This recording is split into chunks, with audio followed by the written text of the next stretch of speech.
how worried are you by the declines in the share price of Berkshire Hathaway, the difficulties the company's in? No? This is the third time that Warren and I have seen our holdings in Berkshire go down top tick to bottom tick by 50%.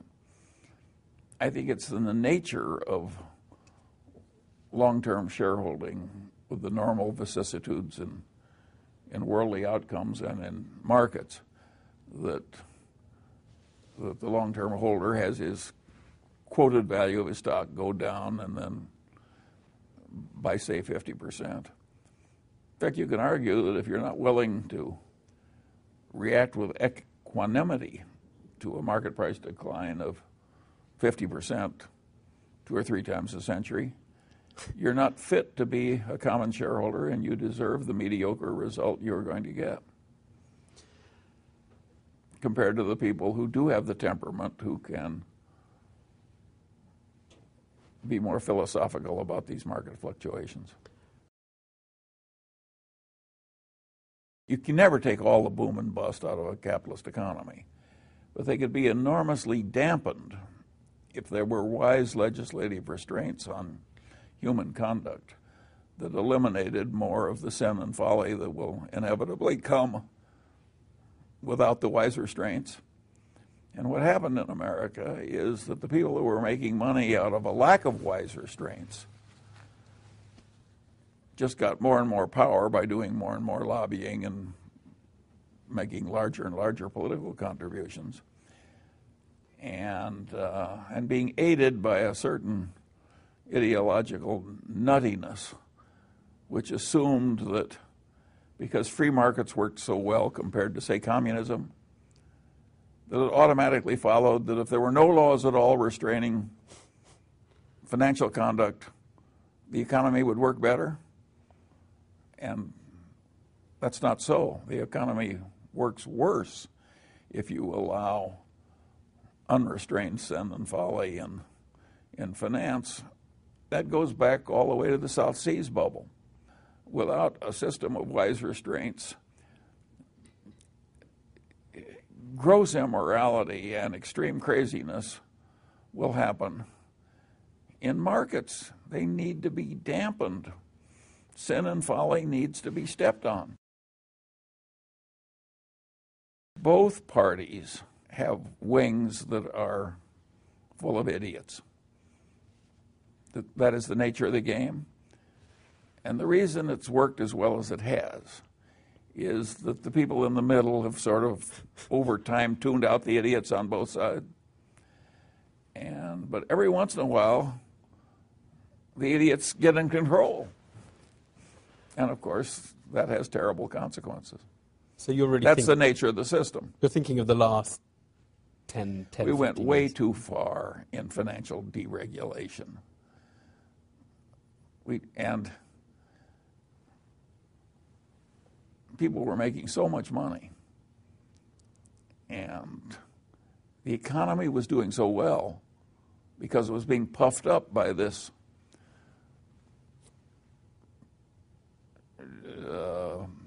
idiot boom and idiot expansion of consumer credit that everybody thought, oh, isn't this wonderful? And of course, it was. Your life for the next 3 weeks would be more pleasant if you went on heroin, but it would totally destroy you over the long pole. And that's what an economy does when it allows itself to be seduced by the potential for an idiot boom into allowing all this gross immorality and this craziness to take over.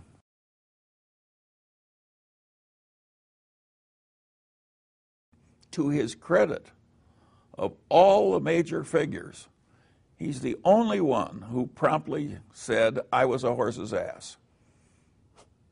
I'm ashamed of my lack of foresight. I missed this. Who else but Alan Greenspan is talking that way?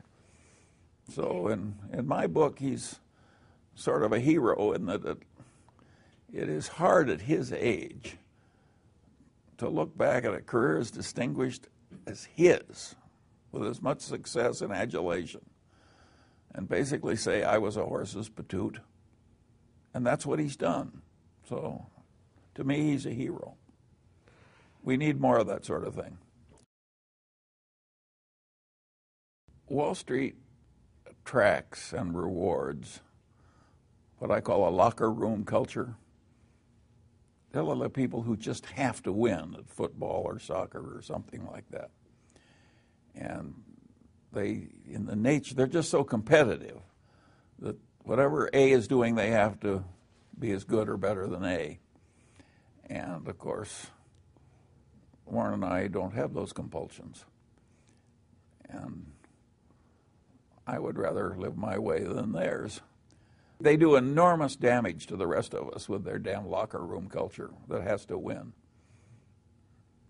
And is not very squeamish about what they have to do to win.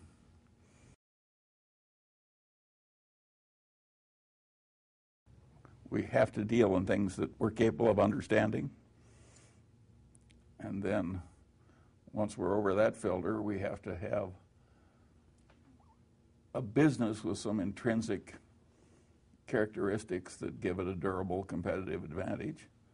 And then, of course, we would vastly prefer a management in place with a lot of integrity and talent. And finally, no matter how wonderful it is, it's not worth an infinite price. So we have to have a price that makes sense and gives a margin of safety considering the natural vicissitudes of life. That's a very simple set of ideas. And the reason that our ideas have not spread faster is they're too simple. The professional classes can't justify their existence if that's all they have to say. I mean, it's all so obvious and so simple. What would they have to do with the rest of the semester?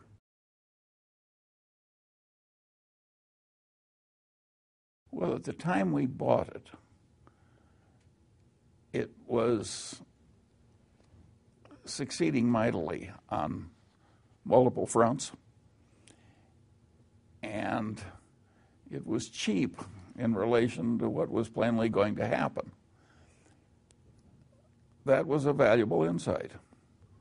There are times when even a company as big as Coca-Cola is too cheaply priced by the market, considering what it's going to do for the shareholder. And there are times when we can figure that out, and there are times when we can't. And the times when we can figure it out, we tend to go in heavily. For many, many months, we were buying as much Coca-Cola as we could buy, roughly a third of the volume trading, every day for months. So we were very aggressive in buying into Coca-Cola. We have the mindset of the person that's buying the whole business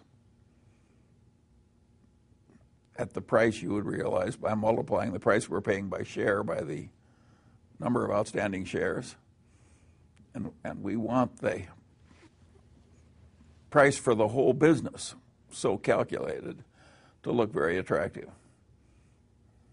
So we like buying individual shares at a price that's lower than we think a rational person would pay if he could buy the whole business.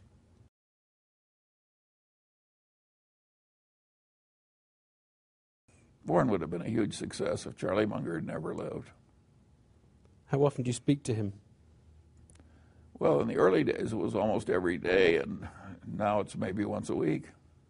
Only once a week? Yeah. Not very much. But sometimes it's a long conversation. You and Warren are very much a double act in the chairman and vice chairman of the company. At some point, you want to probably retire, don't you? Step down, rest a bit? Well, I don't think either of us wants to quit except as the laws of physiology force it. And that, no doubt, will be soon on us. But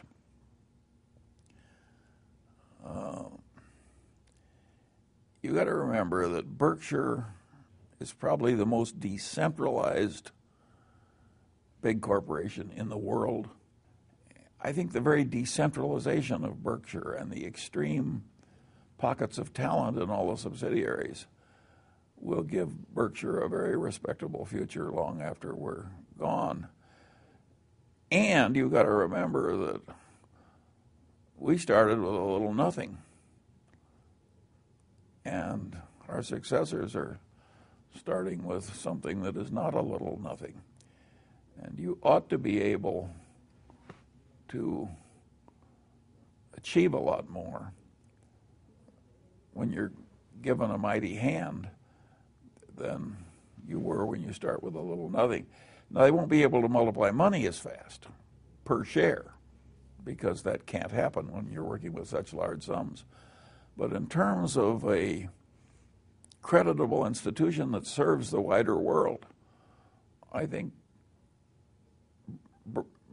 Bircher's contribution after Warren is dead will utterly dwarf the contribution made while he was alive.